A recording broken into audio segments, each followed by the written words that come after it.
This is an ABC News special report. Now reporting, David Muir. Good afternoon, and what has already been an unprecedented day in American history. We're coming back on the air at this hour because Special Counsel Jack Smith is about to make a very rare appearance before the cameras. About an hour ago, the Justice Department unsealing the 49-page federal indictment against former President Trump for his handling of classified documents after leaving the White House. Donald Trump now facing 37 counts, including willful retention of government documents regarding national security, conspiracy, and obstruction of government efforts to retrieve those documents. The indictment describes boxes of sensitive material stacked throughout Mar-a-Lago in a ballroom, a bathroom, bedroom, and storage areas, among other places. Trump allegedly personally involved in taking documents from the White House, according to the indictment. The indictment also alleging that when asked to return those documents back to authorities, that the former president suggested to those close to him to hide or destroy the documents, asking at some point, what if we just ignored the request? The indictment includes a staggering list of top secret and highly classified materials found on the property, including a document concerning nuclear weaponry of the United States. An aide to former President Trump also has been charged in this case. Jack Smith now approaching the podium at an undisclosed location in Washington, given the nature of this case. Let's listen. Good afternoon. Today, an indictment was unsealed, charging Donald J. Trump with felony violations of our national security laws, as well as participating in a conspiracy to obstruct justice. This indictment was voted by a grand jury of citizens in the Southern District of Florida, and I invite everyone to read it in full to understand the scope and the gravity of the crimes charged. The men and women of the United States intelligence community and our armed forces dedicate their lives to protecting our nation and its people. Our laws that protect national defense information are critical for the safety and security of the United States, and they must be enforced. Violations of those laws put our country at risk. Adherence to the rule of law is a bedrock principle of the Department of Justice, and our nation's commitment to the rule of law sets an example for the world. We have one set of laws in this country, and they apply to everyone. Applying those laws, collecting facts, that's what determines the outcome of an investigation. Nothing more and nothing less. The prosecutors in my office are among the most talented and experienced in the Department of Justice. They have investigated this case hewing to the highest ethical standards, and they will continue to do so as this case proceeds. It's very important for me to note that the defendants in this case must be presumed innocent until proven guilty beyond a reasonable doubt in a court of law. To that end, my office will seek a speedy trial in this matter, consistent with the public interest and the rights of the accused. We very much look forward to presenting our case to a jury of citizens in the Southern District of Florida. In conclusion, I would like to thank the dedicated public servants of the Federal Bureau of Investigation, with whom my office is conducting this investigation and who work tirelessly every day upholding the rule of law in our country. I'm deeply proud to stand shoulder to shoulder with them. Thank you very much. Why Florida, sir? Why did you decide to bring the case in Florida? As we had been told, Jack Smith would not take questions, would deliver a brief public statement after the 49-page indictment had been made public to the American people, laying out in great detail the 37 counts against former President Donald Trump. You heard Jack Smith there, the special counsel, saying he invites everyone in this country to read it in full, to understand the indictment, the charges, and to understand the gravity of what they lay out in the document. He said, we have one set of laws in this country, and they apply to everyone. I want to bring in our Chief Justice Correspondent, Pierre Thomas. Pierre, you cover the Justice Department. You have for many, many years. We have not heard from Jack Smith. The public hearing from him today, brief, but making the point. Read it, understand the weight, the scope of what they believe they've uncovered here, and that the law applies to everyone. David, what you saw was the quintessential career DOJ prosecutor. He was in unfamiliar territory. That's probably the biggest audience he's ever spoken to in his life. His arena is the courtroom. But what he wanted to convey today was that this was a serious, professional, done-by-the-book investigation. And I thought the fact that he emphasized that, quote, we have a set of laws that applies to everyone. And he's basically saying this case was investigated at the highest level, using all the resources of the government, and that what they found was grave. And this much I can tell you, David, as a person who's covered DOJ, they know the gravity of the case, that we're in the midst of a presidential campaign beginning to unfold. And to take this step to target and indict a former president of the United States, who is also now running for office again, involves them essentially playing a role potentially in the election. They knew what that meant. And you saw in him today a person trying to project calm, but also that this was done by the book. Not only that, Pierre, I took note that he took a moment at the very end there to applaud his colleagues at the FBI. And we know the FBI, for a number of reasons, whether warranted or not, has been under the microscope in recent years, and certainly during the Trump administration, trying to depoliticize this moment as best he could, Jack Smith moments ago, but applauding the help, what he said was the hard work, the around-the-clock work of not only prosecutors at the Justice Department, but people who work at the FBI. Exactly, David. And what you saw today is a person trying to convey that the rule of law applies, that justice is being administered fairly. Also striking, David, that there was no Attorney General Merrick Garland with him today.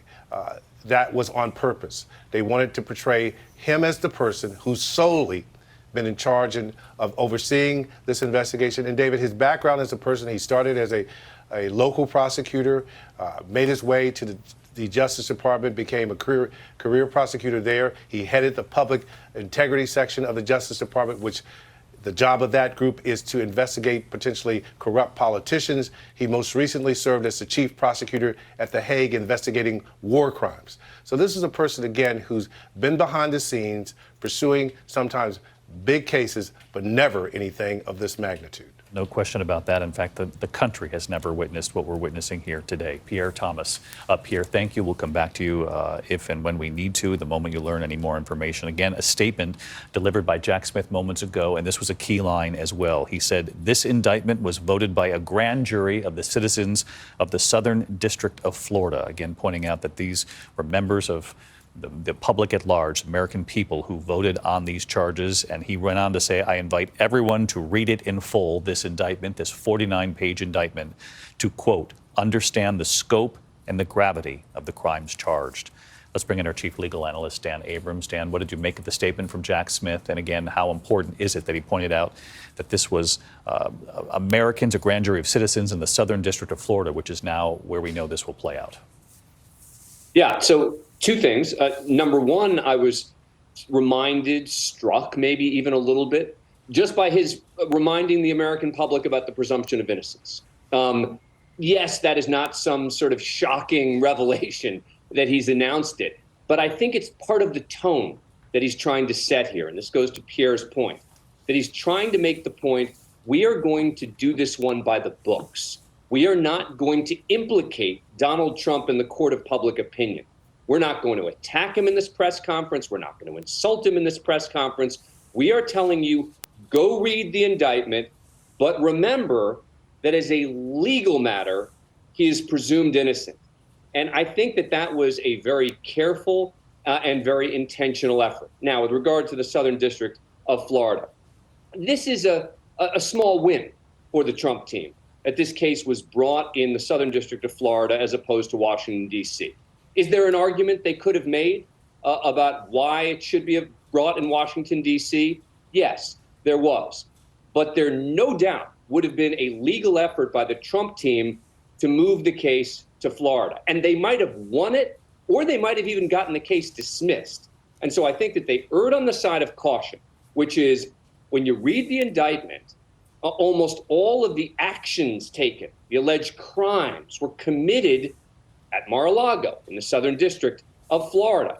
And so prosecutors decided it's safer to go there, even though it does give Donald Trump a small advantage in terms of possible judges. In fact, the judge who's going to get the first hearing is Aileen Cannon, someone who Donald Trump appointed, as someone who made a very controversial ruling earlier as the investigation was ongoing about what access the FBI could and couldn't have to the document. She was overruled by an appellate court. Don't know if she's going to actually end up being the judge on the case itself, but already you have Donald Trump getting a judge who he appointed. You have jurors in the Southern District of Florida who would be likely more receptive to an argument from Donald Trump than maybe a Washington, D.C. jury. So it is very relevant as to where this has happened. And just to cut through and to underscore that point, Dan, what you're essentially saying is Jack Smith knows that. He could have made the case to bring this case in the District of Columbia in Washington, D.C. Instead, they have proceeded by bringing the case to the Southern District of Florida, knowing that perhaps had they not done that, the Trump team would have argued to bring it there anyway. So in doing so, they took it to Florida without even the Trump team having to make that request. And he pointed out today, read the indictment. He told the American people, read those 49 pages. You'll understand, he hopes, that was his message, the gravity of what they've uncovered here. Yeah, and I think that there are two things at play. Number one is it's probably the right legal decision to do it in Florida, even though, again, federal prosecutors do have some leeway, some arguments to make about why they can bring a case in one place instead of another case. But in a case where the world is watching, the last thing that the special counsel would want is for them to lose a big hearing or even, lo and behold, the case to get dismissed because they brought it in the wrong venue. So they clearly decided it is just not worth it. Let's take the hit that the jury pool and the potential judges may be a little better for Donald Trump in South Florida, but obviously they feel very confident in the case no matter where the venue is. Dan Abrams, we appreciate it as always. I want to take this now to Florida, where this will play out starting Tuesday afternoon, 3 p.m., when the former president has been asked to appear to face these federal criminal charges. Again, the first time this has ever happened. We're all witnessing this together, and I want to bring in Aaron Katursky, our senior investigative reporter. And Aaron, take us through what the American public will see come Tuesday. We're not going to see much, David. The former president is due here Tuesday afternoon, and when he arrives, he will be formally placed under arrest. He will be booked and processed, and then he is due on the 13th floor of the building behind me to go before a judge and enter his plea to these 37 counts.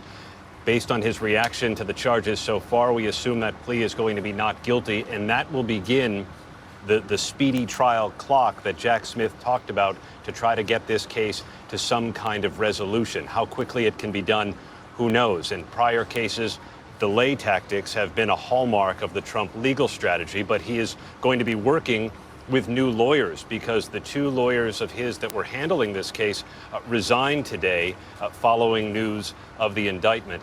David, we're told that security preparations began just after 7 o'clock this morning to make sure that the grounds here are going to be prepared for Trump's arrival. We've seen a number of federal and local officers patrolling here today and making the necessary logistical and security arrangements because the word of this case, just like the indictment in New York, touched off a lot of chatter online, some of it violent in nature, some of it threatening. I thought, too, it was noteworthy that Jack Smith, the special counsel, paid tribute to the men and women of the Justice Department, his team, and the FBI, because those are the very people that came under threat when Trump's estate in West Palm Beach was raided back in August. So the authorities here are taking no chances, David, and when the former president arrives here on Tuesday, it will be a secure location. But there are no cameras in federal court, and so we are not even going to see him entering the 13th floor hallway. He will come and go in a motorcade, and that may be all we see here, David. Aaron, another follow-up for you, and I know that for viewers watching us at home, they don't need me to tell them. Everyone understands, no matter where you stand politically and what your opinion is about all this, the gravity of this case, far more significant than what we witnessed play out here in Manhattan in the hush money case. I don't mean to diminish the case, but again, these are very different things. The gravity of what we're witnessing these last 24 hours, much more significant. The federal level, criminal charges, the first time we've ever seen this happen. But one key sort of technical difference, Aaron, that I wanted to laser in on is I remember when we were on the air and you were reporting in real time on the Manhattan hush money case, the former president appearing in court, and there was that pause, that delay that we all were sort of on the air waiting. That was when he was actually reading in great detail the indictment in that case, the list of charges. It would seem what Jack Smith has done today is to try to preempt this sort of political vacuum, the conversation that would have taken place over the next several days, all the way until next Tuesday, had he not come before the cameras like he did just moments ago with this brief statement, and had he not issued this 49-page speaking indictment, is what they call it, to really lay this out in great detail to the American people, to try to knock down that vacuum, if you will. Obviously, there'll be all of the punditry that you cannot stop, but at least one key difference is the facts, as one side sees it so far, have been laid out in a way that we did not see in the previous indictment. That's right, David, and it does give the special counsel a chance to have the American public digest this several days before the former president makes his initial appearance in court for his arraignment to enter that not guilty plea. It also, frankly, David, allows the former president to start thinking of a defense, not even necessarily a legal defense, but a political defense. And we've already seen that start to take shape as he's spoken out on social media and as he undoubtedly will this weekend on the campaign trail. And so it does give the special counsel something of a counterweight. Once he arrives here, his processing then could go quite quickly. Whether he's fingerprinted and photographed, we're not sure. Mugshots in the federal system are not released. We're not sure if one will be necessary.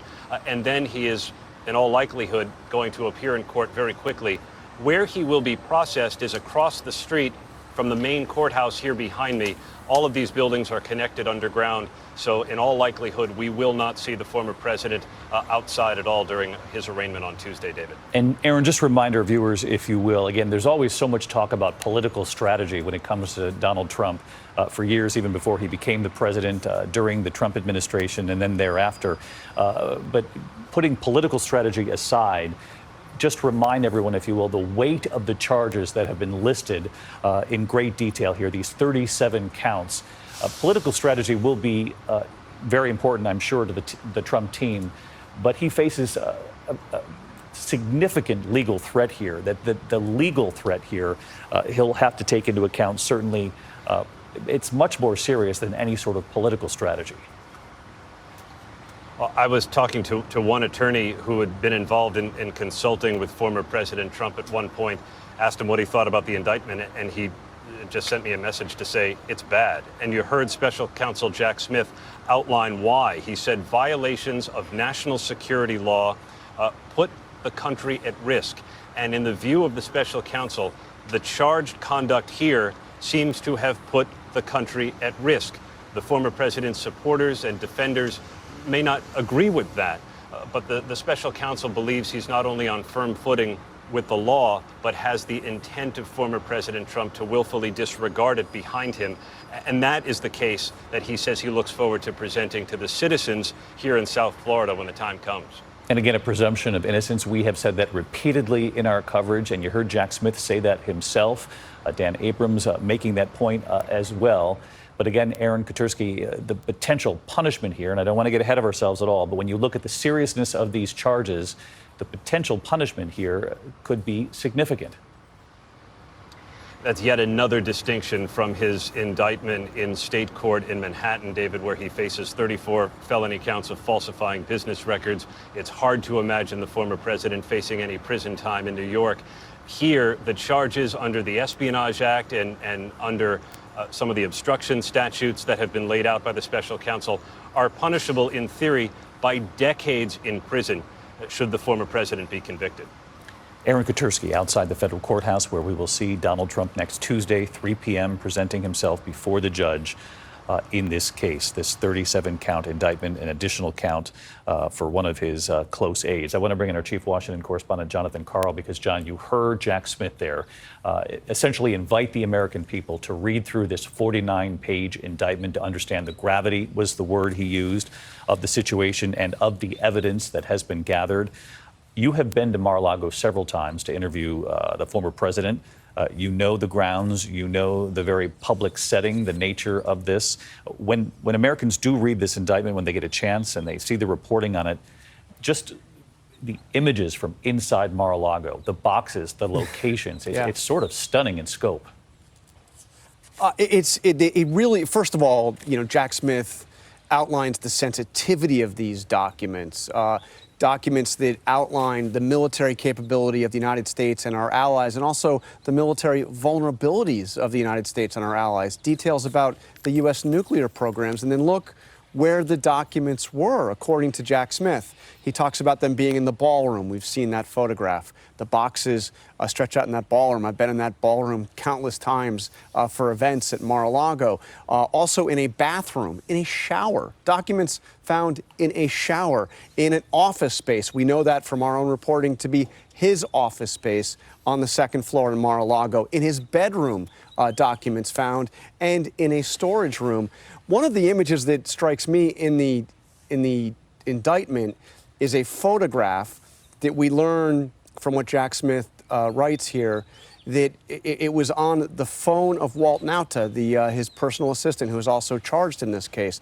And Mr. Nauta took the way it's described. You see the documents kind of spread out on a floor in some kind of a storeroom, and Walt Nauta takes the photograph and he sends a text message to another Trump employee and says, "I opened the door and I found this." And apparently the boxes have been stacked up, and they fell over, and they're on the floor, and the photo is, blurred out a bit to protect classified information, but they're on the floor in this photograph are classified documents just spread out, having fallen. One other thing that he mentions about Mar-a-Lago, I've been there for a variety of reasons, including to interview Donald Trump, but he talks about what took place at Mar-a-Lago during the period that these documents were there.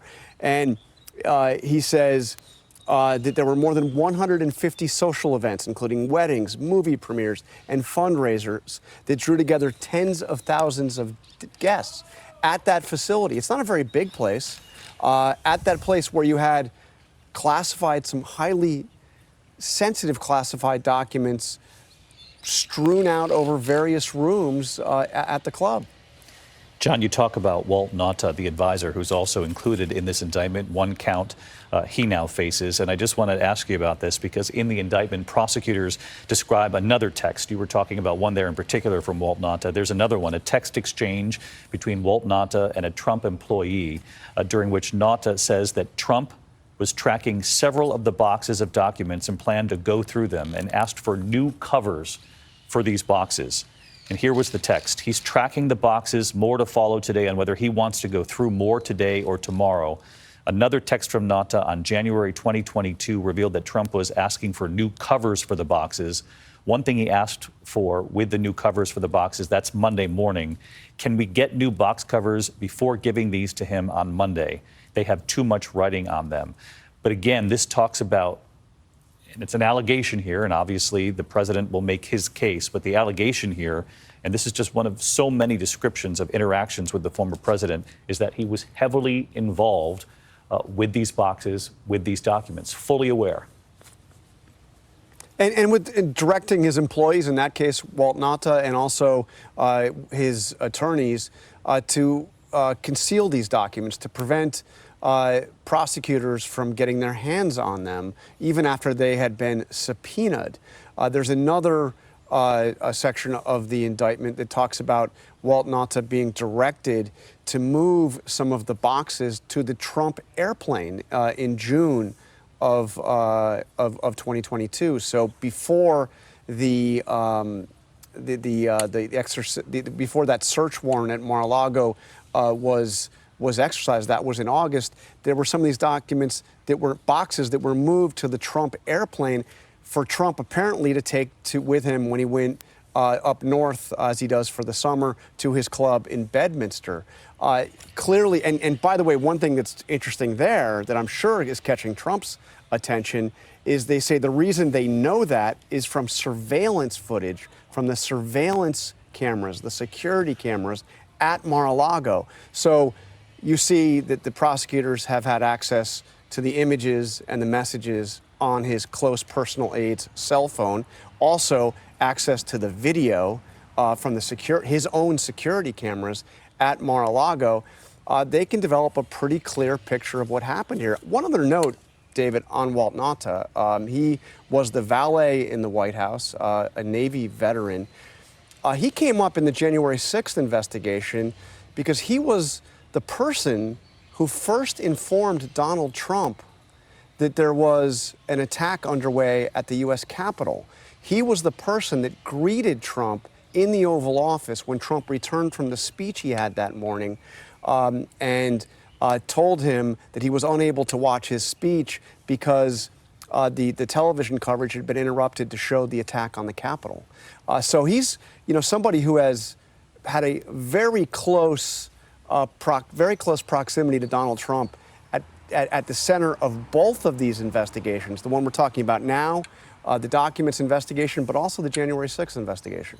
And just to drive home this point that you've made, John, because you have been to Mar-a-Lago, when you hear about boxes of documents in a ballroom, a bedroom, a public bathroom, documents being moved to the Trump plane, you bring up the surveillance video that they talk about in this 49-page indictment. And just to be clear, that surveillance video does include a portion of time after the subpoena to say, look, we know there's more here, turn it over. And essentially, authorities have been told we did turn everything over. That's why that surveillance video is key, correct?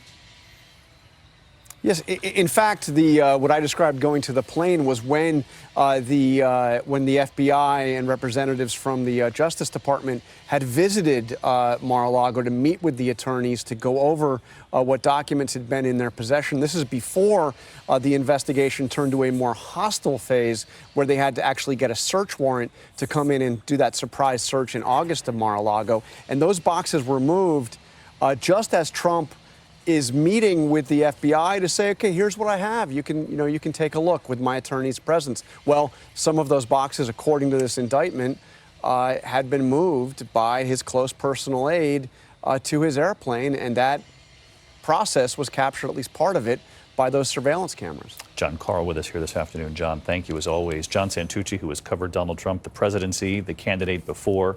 He won the election in 2016. And John, you've been in touch with sources at Bedminster, which is where the former president is right now, with those surrounding him, reading through the indictment. I wonder, and maybe you don't know this, but was he watching Jack Smith? You'd have to assume as much. I'll be honest, David, I don't know. I can tell you most people that I've been talking to have said reading, trying to digest this, trying to figure it out. And also, you can see it from the comments Donald Trump has made in his social media platform. He is fired up. He is angry. He is attacked. We're not going to read the statements because they're full of misinformation, but he has attacked the special counsel, attacked President Joe Biden. He is in full war mode, as one person said. But absolutely, you have to imagine Donald Trump taking this all in, watching it. We know he is a consumer of news just the way you and I are. But I will say, David, one thing that's been interesting, there's a word that multiple sources that are still close to former President Trump have texted me, and it's the same word, sad. And the other one that's been pretty common, actually, two people wrote me, unnecessary. Many people writing, why would he do this? Why would he take it to them? And others saying the whole thing is just stupid. But the other observation that I got from one longtime, now former aide to the president, still keeps in touch with him, the person said to me, I can hear his voice when they read through the indictment. You could hear him saying, come here, let me show you this. And this person made the point to me, that wasn't just a one-time thing. Donald Trump would do that all the time in the White House, in Trump Tower. David, he did it to you and me multiple times, right? Let me show you something. That's the Donald Trump act, and clearly that is the act that has gotten him in big trouble here, David. And some of your sources that you're speaking to, I'm sure not necessarily at Bedminster right now, and those who are telling you unnecessary, for example. Let me just ask you, are they talking about, why not just turn the classified documents back over to authorities when they asked for them?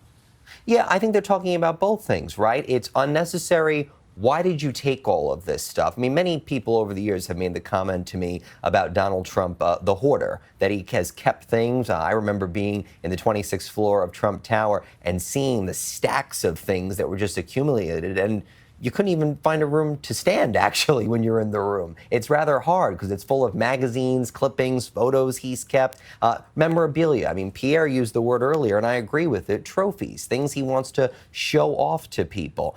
But the unnecessary of it, David, you hit it right there. It's like, why not just give it back? And I remember asking a longtime aide that after the raid, because we could tell that they had communications back and forth with the special counsel and federal prosecutors at that point. And the aide made the observation to me, you know him, when he's told to do something, what is he going to do? The complete opposite. He's not going to give it back if somebody tells him to. John Santucci, our thanks to you, John. I want to bring in Mary Bruce at the White House, our chief White House correspondent. Mary, have we heard anything from the Biden administration at this point? And obviously the second follow-up here is you have a lot of Americans saying, well, what about Mike Pence? Classified documents were found at his house. What about the President Biden, documents found in one of his former offices and at one of his homes? Those are questions the White House will face as well. David, first of all, no, we have not heard the president comment on this. He has been asked about this indictment broadly, and he has made very clear on 2 occasions today that he is not going to be commenting on this. This White House essentially wants nothing to do with this. They are very aware that the former president and that his supporters are arguing that this is politically motivated. This president, Joe Biden, has vowed to protect the independence of the Justice Department, and he knows that anything he says or does or comment that he may make on this indictment, on these charges, could be used to try and undermine this investigation and this case and be used as a political cudgel against him and in this election. As for your second question, we have, of course, seen already Donald Trump's attorneys and his supporters, the former president himself, on his social media posts, trying to draw an equivalency, asking, essentially arguing that there is a double standard here. Why aren't we seeing the same kind of focus on the special counsel investigation into Joe Biden's handling of classified documents? There are some very critical and important differences between these cases. So let's make it very clear here. First of all, Joe Biden has said that he was completely unaware that these documents were maintained and held onto, that they were found in his former private office and in his private residence. He said he was surprised to learn they were there. And secondly, perhaps more importantly, when you come to the comparisons here, Joe Biden and this White House and his team have been completely cooperative with the authorities. They have said that the second they discovered any classified documents in their possession, they immediately called the National Archives. They turned everything over. Going forward from that point, they also cooperated with authorities on their searches of his residences, of his office, to make sure that they were being fully cooperative with this investigation. And they have cooperated with the special counsel's request, with Robert Hur's requests of his investigation since then. That is a very sharp contrast to the allegations in this indictment against the former president, who, as we have been discussing, knowingly, allegedly took documents with him, willfully concealed them from authorities, and conspired to obstruct justice, allegedly. David. Mary Bruce at the White House. Mary, thank you. And just one more note on this before we let you go back to regular programming. And again, we'll work on this all afternoon for you for World News Tonight. But one of the things that Jack Smith said, I mentioned this earlier, he invited everyone at home to read the indictment in full to understand the scope, the gravity, in his words, of the crimes charged. He went on to say the men and women of the United States intelligence community, our armed forces, dedicate their lives to protecting our nation. Our laws that protect national defense information are critical. The safety and security of the United States, and they must be enforced. And with that, I want to bring in Rachel Scott for the final question here, because Rachel is already in Iowa. She's covering this race for president. And of course, the Republican field is already quite large. This is where the political strategy comes in for all of the other Republican candidates, Rachel, because they are reading what you and I have read here this afternoon. It's spelled out in this 49-page indictment. We're talking about classified documents that involve U.S. nuclear capabilities, the risks that the U.S. military and the U.S. as a country face militarily, whether or not we could come under attack, what we would do if we did come under attack. A number of these highly sensitive documents, and again, the reporting that we had even before the indictment today about the alleged plan that was talked about, a potential plan during the Trump years to attack Iran. Again, all of this included in the indictment, the scope of what these classified documents sort of covered.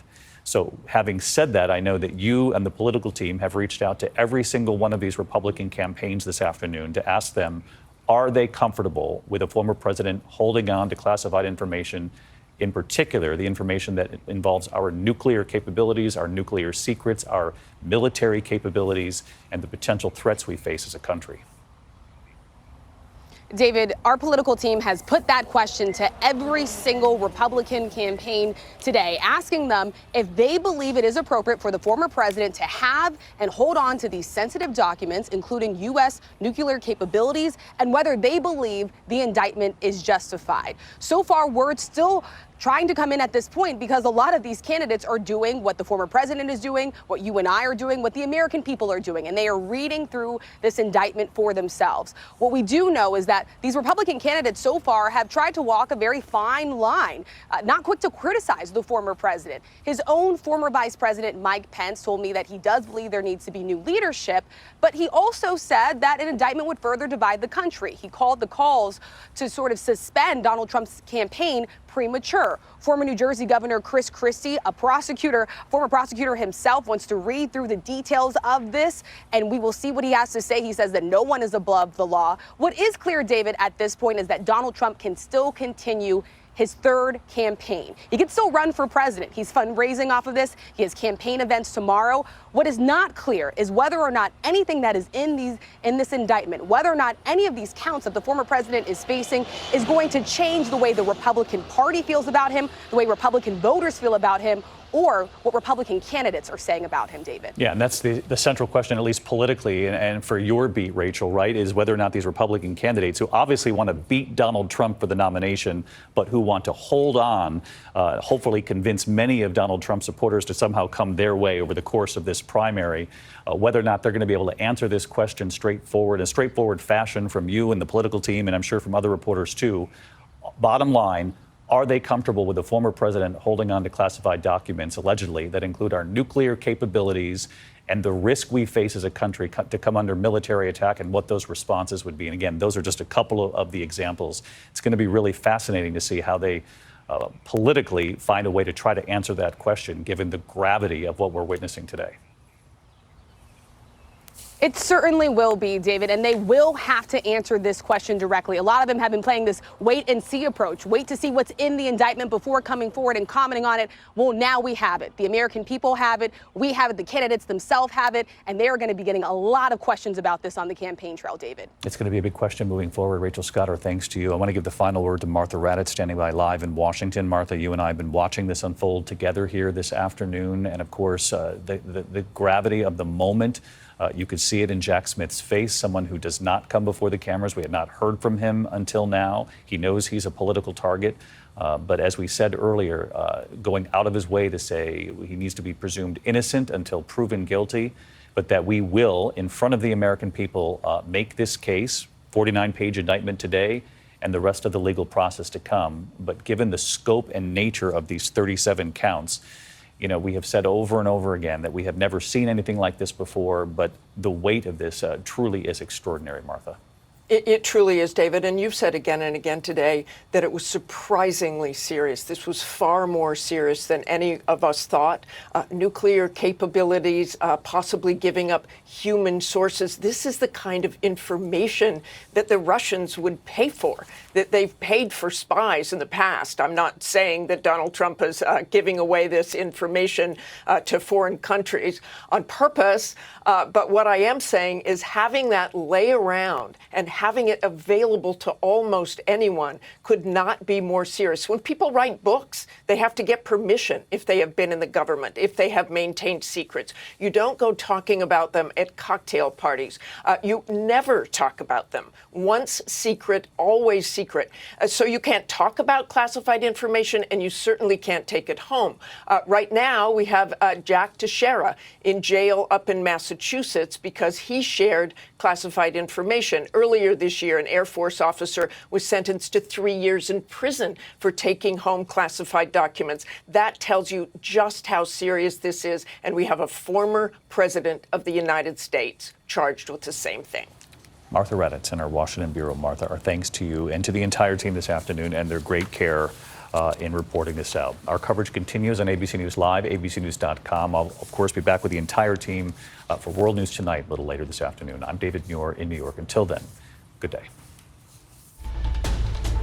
This has been a special report from ABC News.